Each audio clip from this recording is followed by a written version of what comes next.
পশ্চিমবাংলার মুসলমানরা পুরো মাইন্ড সেট আপ করে নিয়েছে তৃণমূলের বিরুদ্ধে ভোট দেবে। আমার লড়াইটা সরাসরি মমতা ব্যানার্জির সাথে। নওশাদ সিদ্দিকী কাউকে তেল লাগিয়ে কারো চটি চেটে বিধায়ক হয়নি। একবারের জন্য চ্যালেঞ্জ করছে না কেন যে শুভেন্দু অধিকারীকে হারাবো বা বিজেপির প্রত্যেকটা এমএলএ কে হারাবো, কেন করছে না? এটাই হচ্ছে বিজেপি মোট। সরকার সাহেব তো সমালোচক ছিলেন মমতা ব্যানার্জির। আমি আশা করব, আমি আহ্বান করব, আমি মমতা ব্যানার্জির বিরুদ্ধে দাঁড়াতে চাই, অর্থাৎ মমতা ব্যানার্জি ভাঙড়ে আসুক, ভাঙড়ে মমতা ব্যানার্জি ভার্সেস নওশাদ সিদ্দিকী লড়াই। 26-এর ভোটের আগে ফুরফুরা শরীফের রাজনৈতিক সমীকরণের বদল। তৃণমূল কংগ্রেসের রাজ্য কমিটিতে সাধারণ সম্পাদক পদে নিয়োগ করা হলো নওশাদ সিদ্দিকীর তুতো ভাই কাসেম সিদ্দিকীকে। এর পাশাপাশি 26-এর বিধানসভা ভোটে ভাঙড় বিধানসভা থেকে নওশাদ সিদ্দিকীকে হারাতে না পারলে রাজনীতি ছেড়ে দেব বলে হুঁশিয়ারি ক্যানিং পূর্বে তৃণমূল বিধায়ক শওকত মোল্লার। এই নিয়ে সরাসরি কথা বলবো নওশাদ সিদ্দিকীর সঙ্গে, তিনি ঠিক কি বলছেন। নওশাদ দা, প্রথমে জিজ্ঞাসা করব, আপনার তুতো ভাই কাসেম সিদ্দিকী, তার সঙ্গে কথা হয়েছে, এই সিদ্ধান্ত নিয়ে কি বলবেন? মানে সিদ্ধান্ত কি সমর্থন করছেন? দেখুন, সিদ্ধান্ত সমর্থন করা না করা আমার নয়, কারণ এটা ডেমোক্রেসি, গণতন্ত্র, যার যেখানে মনে হবে সেখানে যাবে। আর আমি চাই ধর্মগুরুরা আর বেশি বেশি পলিটিক্স আসুক, পিছন দিক থেকে পলিটিক্স কন্ট্রোল করার থেকে সরাসরি পলিটিক্স করুক। তবে কাসেম সিদ্দিকী সাহেবের ক্ষেত্রে বলবো, পলিটিক্স করার থেকে দল চয়নের ক্ষেত্রে ওনার আরো সংযত হওয়া দরকার ছিল। যেটা আপাতমস্তক একটা দুর্নীতিগ্রস্ত দল, যে দল ওয়াকাফ নিয়ে আন্দোলন করলে দিল্লি গিয়ে করার নিদান দেয়। যখন হযরত মুহাম্মদ সাল্লাল্লাহু আলাইহি ওয়াসাল্লামকে নুপুর শর্মা কুভাষায় আক্রমণ করেছিল, সেই সময়ও দিল্লি যাওয়ার নিদান দিয়েছিল। রাজ্যের সংখ্যালঘুদের কিভাবে কাস্টোডিয়াল ডেথ হচ্ছে, মিথ্যা সংখ্যালঘু মুসলমানদেরকে প্রচুর জেলের মধ্যে রেখেছে, রাস্তাঘাটে সংখ্যালঘুদের উপর অত্যাচার নেমে আসছে, রাজ্য সরকার দেখছে না। গত কদিন আগেই মেদিনীপুরের কাঁথির শ্রীরামপুর গ্রামে একটি মুসলিম মহিলাকে কবর থেকে তুলে, তা মৃত মহিলাকে তার আপত্তিজনক তার সাথে আচরণ করেছে, মদের বোতল তার মুখে দিয়েছে, মানে গুপ্তাঙ্গে দিয়েছে। এইগুলো করার পরে যারা প্রতিবাদ করেছিল তাদেরকে যারা শান্ত করেছে, সেই মুসলমান ছেলেদের আমি মিথ্যা মামলা দিয়েছে, এই একের পর এক অন্যায় করে যাচ্ছে সেই দলেরকে। এবং 26,000 যে চাকরি বাতিল হচ্ছে, তার মধ্যে 15,000 4 দাবি করছে তারা নির্দোষ, আর বাস্তবিক তাদের ওয়েমার্কশিট তারা তাদেরটা যেটা বৈধ সেটা বলে, তারপর তাদের চাকরি বাতিল হয়েছে। যেই কার জন্য হয়েছে? তৃণমূল কংগ্রেসের জন্য। আজকে সরকারি কর্মচারীদের ডিএ নাই, ফেক এসটি এসসি সার্টিফিকেটের রমরমা, জল জমি জঙ্গলের অধিকার হাতছাড়া হয়ে যাচ্ছে, সেই তৃণমূলের আমল। তো এইগুলো যেই সরকার করছে সেই দলের নাম লিখানোর ক্ষেত্রে একটু প্রশ্ন উঠে যাচ্ছে। আপনি কি ভেবেছিলেন যে এরকম দল চেঞ্জ করবেন? না, কে কোন দলে যাবে, উনি তো অফিসিয়ালি কোনোদিন আমাদের দলে ছিলেন না। তো আমাদের বাড়ি থেকে আগামী দিনে হয়তো কোনো ভাইজান বা কোনো কেউ কোনো রাজনৈতিক দলে যেতে পারে, সেটা আইএসএফে আসতে পারে, ভিন্ন দলে যেতে পারে। তবে একটা কথা, আমার এটা যে আসবে যেখানে যাক, এই দুর্নীতিগ্রস্ত তৃণমূলের নাম লেখায়, এটা হচ্ছে ডুবতে থাকা জাহাজ। এখানে না হলে না তো আরো ডুবে যাবে, এ উঠবে না। আর মানুষ মাইন্ড সেট আপ করেছে 2026 সালে তৃণমূলকে আর বিজেপিকে হারাবে। মানে এই তৃণমূল বিজেপি মানে মিলে পশ্চিমবাংলার সম্প্রীতি, পশ্চিমবাংলার ঐক্য, পশ্চিমবাংলার যে ঐতিহ্য, এই দুটো দল মিলে নষ্ট করছে। তো বাংলার মানুষ, পশ্চিমবাংলার মানুষ এই দুটো দলকে হারাবে। নওশাদ সিদ্দিকীরই ভাই ফুরফুরা শরীফে এখন তৃণমূল কংগ্রেসের প্রধান মুখ যাকে বলা যেতে পারে, তাহলে কি বলা যেতে পারে যে নওশাদ সিদ্দিকীর গড়ে বা আইএসএফ এর ফাটল ধরেছে? মনে হয় ওটা। আর তৃণমূল কংগ্রেসের প্রধান মুখ কি মুখ্য মুখ, আমি তো বিতর্কে যাবো না, শুধু এতটুকুই বলবো, তৃণমূল কংগ্রেসের দলের সাধারণ সম্পাদক কটা আছে, কতজন আছে, যদি তৃণমূলের সুপ্রিমোকে হঠাৎ কোশ্চেন করা হয়, উনিও কিছু টাইম নেবেন, এমনি হয়তো মনে সঠিকটা বলতে পারবেন না। সুব্রত বক্সি স্যারকেও যদি হঠাৎ করে প্রশ্ন করা দেওয়া হয় যে আপনার দলের এই মুহূর্তে সাধারণ সম্পাদক কতজন, উনি বলতে পারবেন না, কারণ যাকে যখন মনে হয়েছে দেখে বসিয়ে দিয়েছে। ওই ধরনের মানে 200-400 আছে সাধারণ সম্পাদক। সুতরাং ব্যাপার না, এটা হচ্ছে অর্নামেন্টালি একটা পোস্ট দিয়ে রেখেছে মুসলিম সিম্প্যাথি পাওয়ার জন্য। তবে একটা কথা বলি, এ দিয়ে ছিঁড়ে ভিজবে না। পশ্চিমবাংলার মুসলমানরা পুরো মাইন্ড সেট আপ করে নিয়েছে তৃণমূলের বিরুদ্ধে ভোট দেবে। 21-এ তৃণমূল বিজেপির ভয় দেখিয়ে যেভাবে ভোটটা নিয়েছে, 26 আর ওই কাজটা করতে পারবে না। আপনার গড়ে কোনো প্রভাবই পড়বে না? না, বাংলা মানুষ দেখছে যার ধর্ম বর্ণ নির্বিশেষে কাদের হয়ে নওশাদ সিদ্দিকী কথা বলছে। আজকে বিধানসভায় কোশ্চেন আনসার পর্বে আমি প্রশ্ন করেছি, যেভাবে এখন দেখবেন ল নিয়ে পড়াশোনার প্রবণতা বেড়েছে, আর এই সুযোগটা কাজে লাগিয়ে প্রাইভেট কলেজগুলো, বিশেষ করে পশ্চিমবাংলা সরকারের একটাই ল কলেজ, বাকি সব প্রাইভেট কলেজ। তো এই প্রাইভেট কলেজগুলো ফিস বাড়িয়ে দিচ্ছে। এটাকে কন্ট্রোল করার জন্য কি আছে সে প্রশ্ন করছে। তাহলে কার জন্য প্রশ্ন করেছে? আমি মুসলমানদের জন্য করছিস না শুধু ভাঙড়ের মানুষের জন্য করছি? সারা রাজ্যের মানুষের জন্য, এবং গরিব যারা লড়াই পড়াতে চায় তো এই ধরনের আমি বারংবার এই প্রস্তাব রাখি। আজকে মেনশন করেছে হাতির হানাতে যেভাবে ঝাড়গ্রাম থেকে শুরু করে আলিপুরদুয়ারের মানুষ মারা যাচ্ছে, এটা গ্রামীণ সমস্যা বলে চর্চা হচ্ছে না। আমরা হাতি দেখতে চলে যাচ্ছি, শহরের মানুষ জঙ্গল সাফারিতে চলে যাচ্ছে, কিন্তু ওখানকার জঙ্গলের আশেপাশে যারা থাকে, মানে আই মিন যেটা জঙ্গলমহল যাকে আমরা যদি বলি, ঝাড়গ্রাম, পশ্চিম মেদিনীপুর, পুরুলিয়া, বাঁকুড়া, এই এলাকার মানুষজন কিভাবে হাতির দ্বারা আক্রান্ত হচ্ছে। গত 2021 থেকে 21-22 অর্থবর্ষ থেকে 24-25 অর্থবর্ষ, এই কটা অর্থবর্ষ ভিতরে, এই অর্থবর্ষে 63 জন শুধু ঝাড়গ্রামের মানুষ হাতির হানায় মারা গিয়েছে। এই বিষয়টা মন্ত্রীর কাছে আমি মেনশন করছি, এগুলোকে কন্ট্রোল করতে হবে। হাতি চলে আসছে কেন? হাতি আসার কারণ হচ্ছে জঙ্গলে হাতিদের যে বাসস্থান সেগুলো ধ্বংস করছে, আমাদের জায়গা বানাচ্ছে, রিসর্ট বানাচ্ছে, হোমস্টের নামে যেখানে পাচ্ছে সেখানে ধ্বংস করছে। ফলে হাতিদের থাকার জায়গা, হাতিদের খাদ্য সংকট হয়ে যাচ্ছে, গ্রামে ঢুকে যাচ্ছে। তখন কি আর দেখছে যে শহরের বাবুরা এসে ধ্বংস করেছে, গ্রামের সামনে যেটা পাচ্ছে ফল ফসল টসল নষ্ট করছে, সামনে যাকে পাচ্ছে সূর্যে আঘাত করে মারছে, বাড়ি ঘর ভাঙচুর করছে। সাফার কি করছে? গরিব মানুষ। তো আমার লড়াইটা তো গরিব মানুষের পক্ষে। আপনি বলছেন কোনো প্রভাব পড়বে না, কিন্তু শওকত মোল্লা দাওয়ালকে একান্ত সাক্ষাৎকারে বলেছেন যে ভাঙড় বিধানসভা থেকে আপনাকে না হারাতে পারলে রাজনীতি ছেড়ে দেবে। আর তার পাশাপাশি 26-এ আপনাদের মানে আইএসএফ দলটাই থাকবে না, বাংলা থেকে মুছে যাবে। তো আমি একটা কথা বলি, শওকত সাহেবের কথা আমি গুরুত্ব দেবো কেন? আমার লড়াই কার সাথে? শওকত সাহেব যে পদে আছে, যদি এমএলএ বলি, ওনার দলে 230-200-র উপরে এমএলএ আছে, ওই দলে 200টা নেতা আছে, ওই দলে পাত্তা দেবো কেন? আর যদি রাজনৈতিক ভাবে কোন পদে আছে আমি সঠিক জানি না, দেখতে গেলে হয়তো 400-500 এরকম নেতা আছে তৃণমূল কংগ্রেস, পাত্তা দেবে। আমার লড়াইটা সরাসরি মমতা ব্যানার্জির সাথে। ধরুন আমার লড়াইটা লেভেলের লড়াই, আমি লেভেল কেন নিচু করবো? ওনাকে আমি পাত্তা দেবো কেন? এক নম্বর কথা। দ্বিতীয় নম্বর কথা হচ্ছে 2026 সালে তৃণমূল কংগ্রেস কোন জায়গায় থাকবে সেটা শওকত সাহেব একটু চিন্তা করুক। তার নেত্রী চিন্তা অলরেডি ধরে গিয়েছে।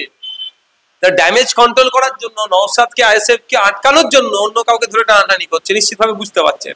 তো সুতরাং 2026 সালে শওকত মোল্লার সিট কোথায় থাকবে, শওকত সাহেব কোথা থাকবে, তার দল কোথা থাকবে, ওটা চিন্তা করতে বলবেন।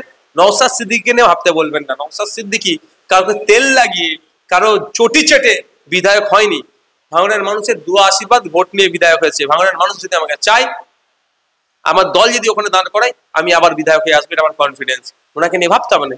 এবার আমার প্রশ্ন, আচ্ছা একবারও তো শওকত সাহেব বলে না যে শুভেন্দু অধিকারী বা বিজেপির বিধায়করা অসীম সরকার থেকে শুরু করে যেভাবে ক্রমাগত মুসলমান হিন্দুর মধ্যে লড়াই লেগে যাবে এবং টার্গেট করে মুসলিম সম্প্রদায়কে বারবার গালাগালি দিচ্ছে। ইভেন ওনারা ক্ষমতায় আসলে তৃণমূলের এমএলএ, মুসলিম এমএলএ গুলোকে চাংতুলা করে বাইরে ফেলে দেবে। মানে শওকত মোল্লা যদি যেতে পারবে না, তারপর আমি বলছি যদি তখন ওনাদের ফেলবে বলছে। এ নিয়ে একবারের জন্য চ্যালেঞ্জ করছে না কেন যে শুভেন্দু অধিকারীকে হারাবো বা বিজেপির প্রত্যেকটা এমএলএ কে হারাবো? কেন করছে না? এটাই হচ্ছে বিজে মোড। আমি বিধানসভার মধ্যে দাঁড়িয়ে আর বিধানসভার বাইরে একজন দায়িত্বশীল বিরোধীর ভূমিকা পালন করি, ফলে তৃণমূল এবং বিজেপি উভয়েরই ফাটে। আজকে ওয়েস্ট বেঙ্গল মাইনরিটি কমিশনের একটা ভাইস চেয়ারপারসন পদের অ্যাড হলো, ও নিয়ে চর্চা হয়েছিল। আমি চর্চা করতে করতে মাইনরিটি কমিশনের ভূমিকা নিয়ে প্রশ্ন করেছি। মুসলিমদের উপরে যখন অত্যাচার হচ্ছে, মাইনরিটি কমিশন তখন ঘুমায়, চিঠি দিলেও ঘুম ভাঙে না।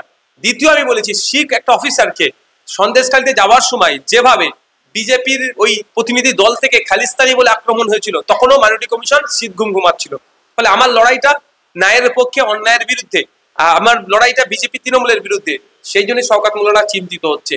শুভেন্দু অধিকারীকে হারাবে না, নওশাদ সিদ্দিকীকে হারাতে হবে। কারণ নওশাদ সিদ্দিকী গরিবের হয়ে কথা বলে, মুসলমানের হয়ে, অত্যাচারী মুসলমানের হয়ে কথা বলে, আদিবাসীর হয়ে কথা বলে, দলিতের হয়ে কথা বলে, জঙ্গলমহলের মানুষের হয়ে কথা বলে, দেউচা পচামিরের যাদেরকে উচ্ছেদ করছে তাদের পক্ষ নিয়ে সরকারের বিরুদ্ধে কথা বলে। 26,000 চাকরি বাতিল হয়েছে, তার মধ্যে যারা যোগ্য তাদের হয়ে কথা বলছে। সরকারি কর্মচারীরা ডিএ পাচ্ছে না কেন, তাদের হয়ে কথা বলছে। আপনারা সাংবাদিক, আপনাদের উপর তৃণমূল প্রায় আক্রমণ করে বসে, তাদের বিরুদ্ধে কথা বলছে। এক কথায় সমাজ গঠনের কথা বলছি, ওই জন্যই শওকত বাবুদের রাগ হচ্ছে। ব্যাপারটা একটা শুনুন, অন্ধকার জগতের প্রাণীদের না আলো পছন্দ হয় না। শওকত মোল্লা আরো বলেছে যে সমালোচকরাই দলে যোগদান করছে। কোনোদিন হয়তো আপনিও তৃণমূলকে নিয়ে একাধিক সমালোচনা করেন, বিরোধী দলনেতা শুভেন্দু অধিকারী, এনারাই হয়তো পরবর্তীতে তৃণমূলের ছত্রছায়া আসবে। তো ব্যাপারটা হচ্ছে, সে কথাই আছে না, নিজের মধ্যে যেটা চলে অন্যকে সেটা দেখতে পাই। বলছে লাইফ ইজ মিরর। আমার লাইফটা আমি যেমন দেখবো তেমন পাবো, কালো দেখলে কালো, সাদা দেখলে সাদা, যেটা দেখবো সেটা পাবো। শওকত সাহেব তো সমালোচক ছিলেন মমতা ব্যানার্জির। ইভেন মমতা ব্যানার্জিকে জীবনতলায় প্রোগ্রাম করতে না দিবার সর্বোচ্চ চেষ্টাই শওকত সাহেব করেছিল। তখন তৃণমূল কংগ্রেসকে প্রচন্ড গালাগালি করেছিল। আজকে কাসেম ভাইজানকে নিয়ে গল্প শোনাচ্ছে, কাসেম ভাইজানের থেকে মারাত্মক মারাত্মক কথা শওকত সাহেব সেই সময় বলেছিল। আর এখন মমতা ব্যানার্জির পায়ের নিচে বসে থাকে। সেটা কি সরকার সাহেব আমাকে ভাবছে? আমি দ্বিতীয়বার বিধায়ক হতে হবে, এমপি হতে হবে, মিনিস্টার হতে হবে রাজ্যের, ওই স্বপ্ন নওশাদের নাই। সুতরাং কারো চটি চাটতে পারবো না। হ্যাঁ, যতটুকু সময় ভাঙড়ের মানুষ আমাকে দিয়েছে, টোটালি ভাঙড়ের মানুষের জন্য, রাজ্যের মানুষের জন্য আমি চিৎকার করে যাব। গতকালকে আমার একটা প্রশ্ন ছিল, আমাদের রাজ্যে অপুষ্টিতে ভুগা তীব্রভাবে শিশুর সংখ্যা কত আর ভাঙড়ের শিশুর সংখ্যা কত? তাহলে ভাঙড়ের মানুষের কথা আওয়াজ তুলেছি এবং রাজ্যের মানুষের জানতে চেয়েছি, এই কাজ আমি করে যাচ্ছি। এতে সরকার সাহেবরা ভয় পেয়ে যাচ্ছে। সবাইকে সরকার সাহেবের মতো নিজের মতো ভাববেন না। এর আগেও জিজ্ঞাসা করছি, আবারও করছি, যদি তৃণমূল থেকে কোনো বড় পদের অফার আসে তাহলে কি যাবেন? অনেক বড় বড় পদের অফার এসে গেছে, আমাকে আর দেবে না, ওরা হাঁপিয়ে গেছে। কখনোই মানে দল চেঞ্জ করবেন না? There is no option. আচ্ছা, উনি আরো বলেছেন যে আপনি যাদের সাথে জোট করেন তারা হচ্ছে ফুটো জাহাজ, যতই জোট বাঁধুন বা জায়গা বাঁধুন ভাঙড় বিধানসভায় আপনি জিততে পারবেনই না। দেখুন একটা কথা বলি, আমি 2021 সালে জোটে সংযুক্ত মোর্চার পক্ষ থেকে বিধায়ক হয়েছি। আজকেও আমি অন ক্যামেরা বলছি, সংযুক্ত মোর্চার বিধায়ক হিসাবে আমি নিজেকে দাবি করি এবং এটা বলতে বেশি স্বাচ্ছন্দ্য বোধ করি। ফুটো হোক, কাঁচা হোক, দুর্বল হোক, একটা জিনিস কিন্তু বলতে হবেই যে দুর্নীতি যেভাবে এরা রন্ধে রন্ধে ঢুকে গেছে, যাদের সাথে আমি জোট বেঁধে এসেছিলাম বিধায়ক হয়ে, তাদের বিরুদ্ধে কিন্তু এরা দেখাতে পারবে না। ফুটো হোক, দুর্বল হোক, পচা হোক, ডুবে যাবে যতই বলুক। যাদের সাথে আমি জোট করে সংযুক্ত মোর্চা করে আমি বিধানসভার মধ্যে এসেছি, তাদের আমলে মুসলমানকে পশ্চিমবাংলায় ধর্মীয় পরিচয় তুলে পিটিয়ে মারেনি। তাদের আমলে কোরবানির গরু নিয়ে যাচ্ছিল, তাদের উপরে যারা পশু নিয়ে যাচ্ছিল তাদের উপরে আক্রমণ হয়নি। তাদের আমলে ইমাম সাহেবদের উপরে আক্রমণ হয়নি। তাদের আমলে সাংবাদিকদেরকে এইভাবে আক্রমণ করেনি। তাদের আমলে চাকরি নিয়ে এই দুর্নীতি হয়নি যে রাস্তায় 15,004 জন চোখের পানিতে তাদের ভাত খেতে হচ্ছে, তাদের সামাজিক ভাবে তাদের সম্মান ক্ষুণ্ণ হচ্ছে, এ হয়নি। এক কথায় যাদের সাথে আমি জোট বেঁধেছি, জোট বেঁধে 21-এ লড়াই করেছিলাম, তারা লড়াই আসেনি, ক্ষমতায় আসতে পারেনি, আলাদা জিনিস। কিন্তু তাদের সম্পর্কে, তাদের আর বর্তমানে সরকার চালাচ্ছে, দুটোকে যদি আমি কম্পেয়ার করি, আমি বলবো আমি বেটার লোকের হাত ধরেছিলাম। বিজেপি বিধায়ক তাপসী মণ্ডল, তারপর কংগ্রেসের নেতা শঙ্কর মালাকার, তারপরে কাসেম সিদ্দিকী এইভাবে তৃণমূলে যোগদান করছে। মানে বিরোধীদের দলের যে ক্ষমতা তাকে আস্তে আস্তে খর্ব করছে তৃণমূল সরকার বা দল। দেখুন একটা কথা বলি, তৃণমূলের শুরু থেকেই হচ্ছে অভ্যাস হচ্ছে অন্য দল থেকে দল ভাঙিয়ে নিয়ে নিজের দলটাকে বড় করা। প্রথম তৃণমূল কংগ্রেস থেকে বেরিয়ে গিয়েছিল এবং এদের দলের তালে যে নেতাগুলো আছে সব অপারক। শঙ্কর মালাকার দার্জিলিং থেকে এসেছেন উনি, তো উনি বড় নেতা বলে তাকে জয়েন করিয়েছে। বাকিগুলো তাহলে তৃণমূলে এতদিন যারা ছিল তারা অপারক, তারা পাচ্ছিল না বলতে বেটার নিয়ে আসতে হচ্ছে। ঠিক হলদিয়াতে তাপসীদিকে জয়েন করালেন, তাহলে হলদিয়ায় যারা এতক্ষণ তৃণমূলের নেতা ছিল, আজগার দা, পল্টু দা, তাহলে তারা অপারক মনে হয় তার জন্য। আর ঠিক একইভাবে ফুটবল শিল্পের আশপাশে বা জঙ্গিপাড়া হুগলিতে অরিন্দম গুইদা আমাদের এমএলএ, আমাদের এমএলএ সেনাশিস দা, তাহলে অপারক। কল্যাণ ব্যানার্জি আমাদের এমপি, ভাগ্য আমাদের, ওনার মতো এমপি পেয়েছি।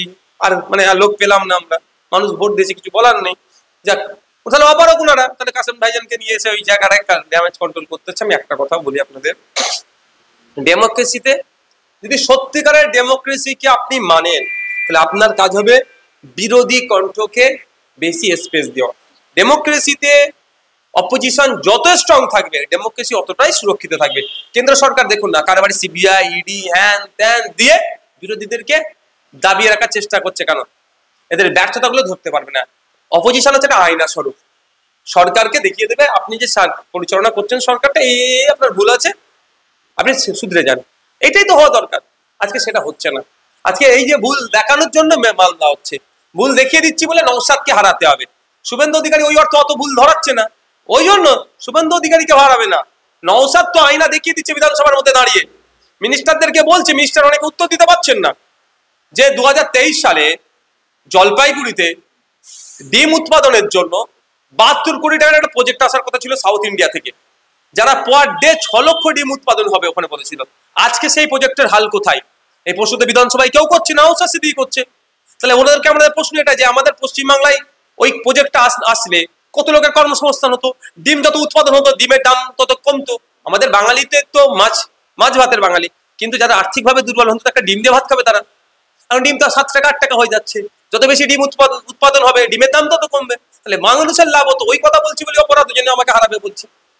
আচ্ছা, একটা বিষয় যেটা উঠে আসছে যে কাসেম সিদ্দিকী তৃণমূলে যোগদান করার পর রাজনৈতিক মহলে একটা কৌতূহল সৃষ্টি হয়েছে যে ভাঙড়ে সম্ভবত 26শে বিধানসভায় আপনার বিরুদ্ধে প্রার্থী করা হবে। তো আপনি কি লড়তে প্রস্তুত যদি প্রার্থী করা হয়? দেখুন, আমি সরাসরি বলছি, আমি চাই, প্রথম কথা হচ্ছে আমার দল আমাকে অনুমোদন দিতে দেয়, আমি ভাঙড়ে দাঁড়াবো। দ্বিতীয় হচ্ছে আমি আশা করব, আমি আহ্বান করব, আমি মমতা ব্যানার্জির বিরুদ্ধে দাঁড়াতে চাই, অর্থাৎ মমতা ব্যানার্জি ভাঙড়ে আসুক, ভাঙড়ে মমতা ব্যানার্জি ভার্সেস নওশাদ সিদ্দিকী লড়াই হোক।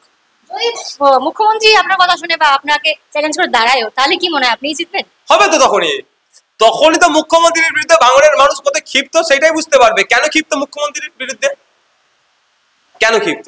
মুখ্যমন্ত্রীর দলের যে সমস্ত নেতারা ভাঙড়ে আছে, দুর্নীতি তাদের গলা পর্যন্ত, পুলিশকে দিয়ে আর কিছু গুন্ডামস্তানকে দিয়ে যে হুজুরের দল করাচ্ছে, তাহলে মুখ্যমন্ত্রী বুঝতে পারবে যে তাকে কেন হারতে হলো। আচ্ছা, নন্দীগ্রামে হারার কারণ কি?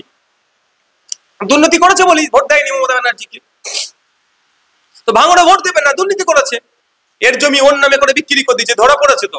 নিউ টাউনের আমাদের ভাঙড়ের চালতাবিড়িয়া অঞ্চলের কোচপুকুরের পঞ্চায়েতের মেম্বারের স্বামী 1 কোটি টাকার উপরে দুর্নীতি করেছে, ওর জমি কেলেঙ্কারি, ওর নামে এর নামে জমি বসিতে টাকা নিয়ে খেয়ে নিচ্ছিল। তো কার আশীর্বাদ ছিল? ওখানকার অবজারভার কে? শওকত সাহেব। কার আশীর্বাদ থাকতে পারে বলুন? তো এই দুর্নীতি করেছে, মানুষকে প্রেশানের মধ্যে রাখছে। আপনার জমি সকালে উঠে দেখছেন নাম কেটে গেছে, অন্যজনের নাম বসে গেছে। এবার আপনি গিয়ে ওটা একটা মিসকেস করলে নামটা হবে, তার আগে জমি বিক্রি করে দিচ্ছে। এবার আপনি কি করবেন? তো এই ধরনের অন্যায় অত্যাচার একটা দুটো না, একাধিক ধরনের অন্যায় অত্যাচার করছে, তো এর জবাব তো মানুষ দেবে। শেষ প্রশ্ন করবো নওশাদ দা, যে হুমায়ুন কবির বলেছেন যে কাসেম সিদ্দিকী রাজনীতির ওয়া কথাও বোঝে না। তো আপনি কাসেম সিদ্দিকীকে ব্যক্তিগতভাবে চেনেন, তো আপনার কি মনে হয় তিনি রাজনীতিবিদ হিসেবে কেমন? দেখুন, রাজনীতির ময়দানে উনি সদ্য পা দিয়েছেন অফিসিয়ালি, ইতিপূর্বে উনি কোনো রাজনীতির মঞ্চে যাননি। দীর্ঘদিন ধরে ধর্মীয় কাজে ব্যস্ত ছিলেন, সামাজিক কাজে তিনি ব্যস্ত ছিলেন, রাজনীতির ময়দানে এসেছেন। এবার ব্যাপারটা হচ্ছে, তৃণমূল কংগ্রেসের তো কোনো সার্টিফিকেট লাগে না। তৃণমূল কংগ্রেসের হচ্ছে যখন যাকে মনে হবে তখন ওনারা সেই পদে বসে। দেখুন, তৃণমূল কংগ্রেসের দলের রাজ্যের সাধারণ সম্পাদক, সুতরাং বুঝে শুনে কথা বলতে হবে। দেখি হুমায়ুন কবির সাহেবকে না সাসপেন্ড করে দেয়। অসংখ্য ধন্যবাদ আপনাকে। নওশাদ সিদ্দিকীর মতামত আপনাদের সকলের সামনে তুলে ধরলাম। এবার আপনারা দেখতে থাকুন দ্য ওয়াল খবর এখন এখানে। ক্যামেরায় রণদীপের সঙ্গে প্রিয়াঙ্কা, দ্য ওয়াল, কলকাতা।